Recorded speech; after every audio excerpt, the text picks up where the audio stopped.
So I wanted to interview you on expansion. I mean, that's the right subject to call it, because this isn't really about expansion. Well, it's about the history of expansion. This is one of them you've written down. Most of these names are not necessarily anything to do with that. Cool, but if we talked about, because you in many ways you're the father of expansion. You know, you were doing you in this thing you took the National Health to the High Court to allow expansion to occur. Yeah. So you know, it's interesting to get your story out. Yeah. You know, when did you first hear about expansion? Well, my father expanded me. Okay, wonderful. But, that was when I met Chapman. That was Harold Chapman. Yeah.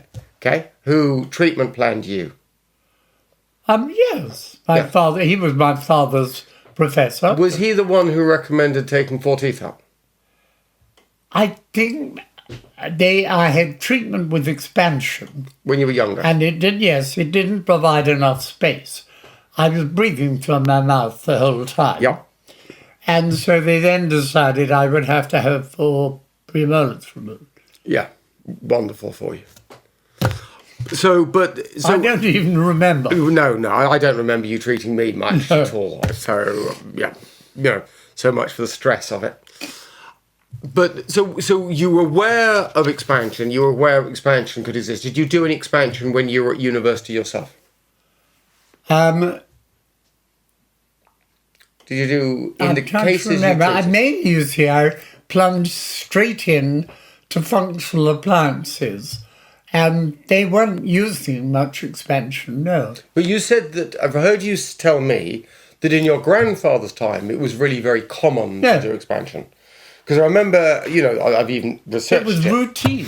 It was routine. So Harold Chapman would recommend that at 4 to 6 years old, or 4 or 5, if you didn't have space between all of your upper incisors for a half crown. Yeah, but this is what my father told me. I read it up subsequently. Yeah, no, I've read it in your book. It was his books, actually, I've read it in. But so, and it was, if you didn't have space for half crown between all of the front incisors, so that's between the 4 front teeth, which is 3 spaces. I've got that lovely picture of that, or you have, you know the one.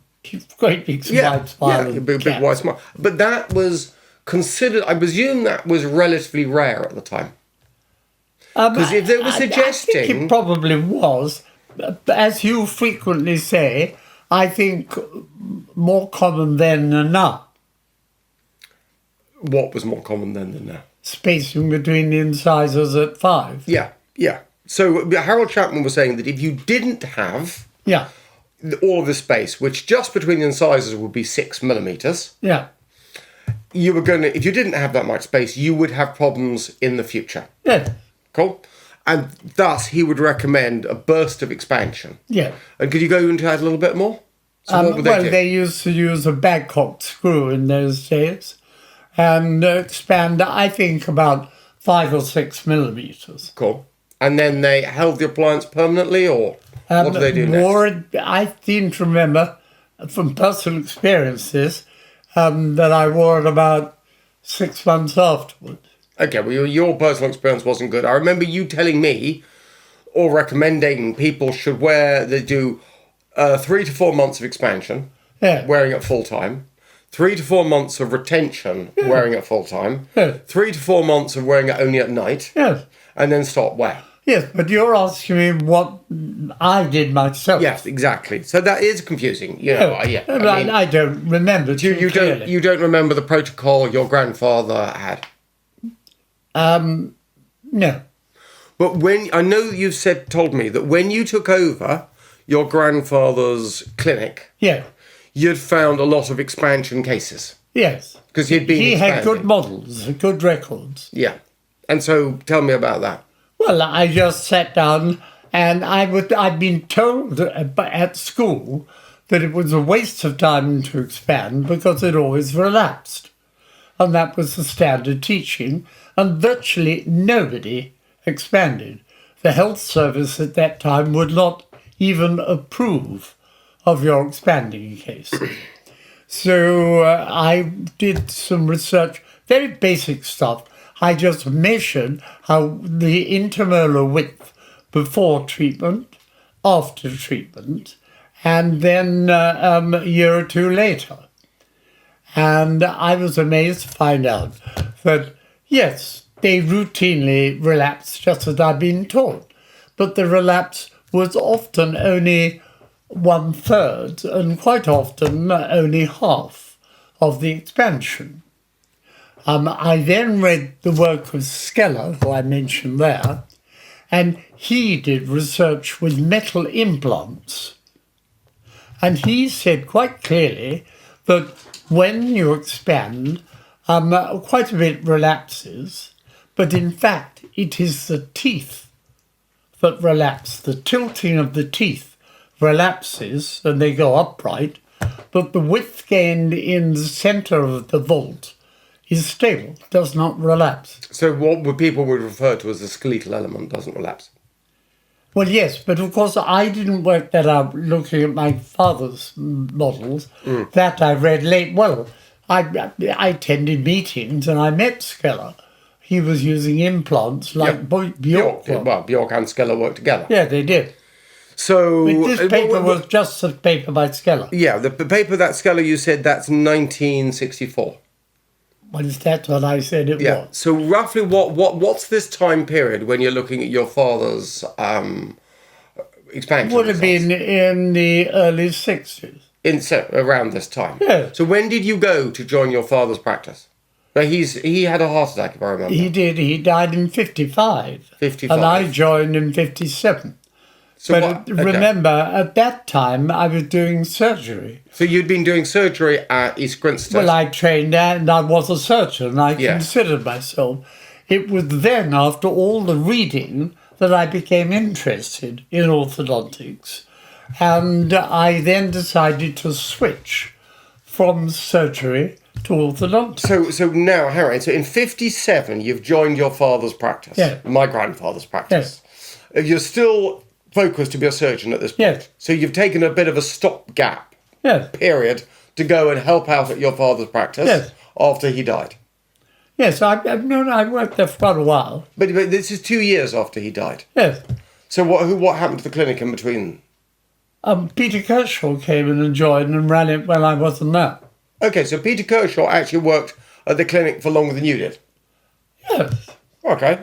I didn't know that. Started before me. Started before you. Yeah. At your father's clinic. Yeah. Kept it going. Yeah. You then joined 2 years later, thinking you weren't going to be there long.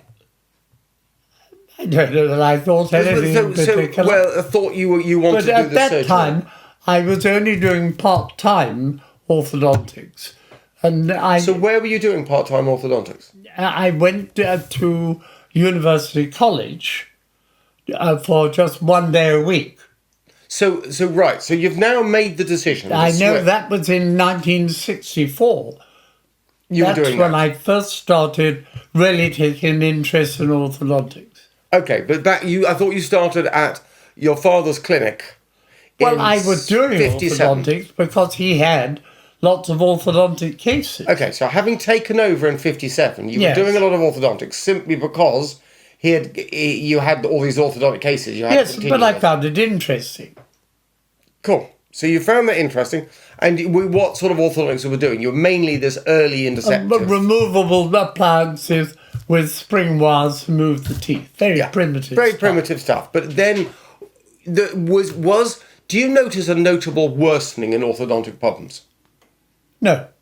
You have not noticed that consciously on your time? Now I do, yes.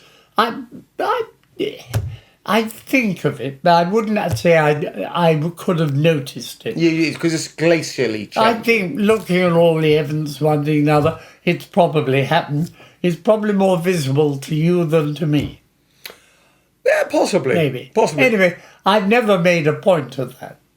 It may not be true. May not. Okay, yeah, but Chapman was saying that if you did a burst of expansion, widening 5 millimeters, you said. Yes, that was all. They weren't doing very much. But you said often this was enough to cure people permanently. Well, I don't know about that. But that's what Howard Chapman was claiming. Well, I'm sure there were some cases where it did, particularly if someone had a reasonably wide maxilla to begin with. Yes, that means, someone was less affected. Yes. But then 5 millimetres of expansion would tip the balance and they would be stable and have a good growth pattern afterwards. Yeah, no, I could imagine that, in an environment like that. I remember you telling me that at that era, a lot of people didn't have proper shoes until their feet stopped growing. Yes, probably. Yes. Yeah. It was, life was more, we weren't so much into the soft luxuries of a modern lifestyle. No. So from that, and also, I'm taking the fact that back in the time, if Chapman was saying, in cases that didn't have this much space, then that number of cases must at least be below half. It must have been I think well below half. Well below half. So, I think he was reasonably selective. But if a patient at 4 or 5 had no spacing between the front teeth, he would have a narrow maxilla and he would consider treatment. Yeah. But in an environment where, a less soft, what are we going to call it?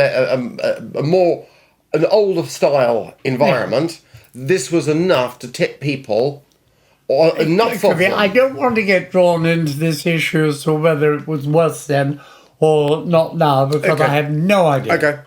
Okay. But I think we can, I get the impression that it was, you just don't see cases with that much space these days.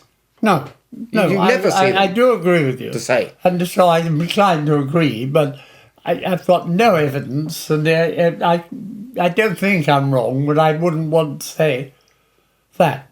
Yeah, no, that's very fair. It seems to me, looking from this broader perspective, that there's a clear discrepancy going on here. Yeah. I never see kids with that much space. I do see the difference, for instance, between English people and German people. With the worst malocclusions. I can remember going to Germany and my jaws would ache afterwards. Because of the tough food. They had much harder food. Was this particularly going when you went to see Frankel? No, it was when I had a girlfriend in Germany, which was in 1947, I think. And did you notice a difference in facial form and malocclusion? No, I wasn't thinking about that at all. No, but you noticed the toughness of the food. Yes, I most certainly it made my jaws ache. Yes. Well, I remember patients we had complaining that when they went to stay with their grandparents in Denmark, their jaws ached. Right, yeah. And it's an interesting observation, that how people in Denmark tend to have better facial form. And when I was doing orthodontics in Denmark, the different cases between Denmark and the cases between what I had in Britain were just hugely different. Yeah. You could do things in Denmark you wouldn't get away with in the UK. Okay. I'm going to pause this for a second.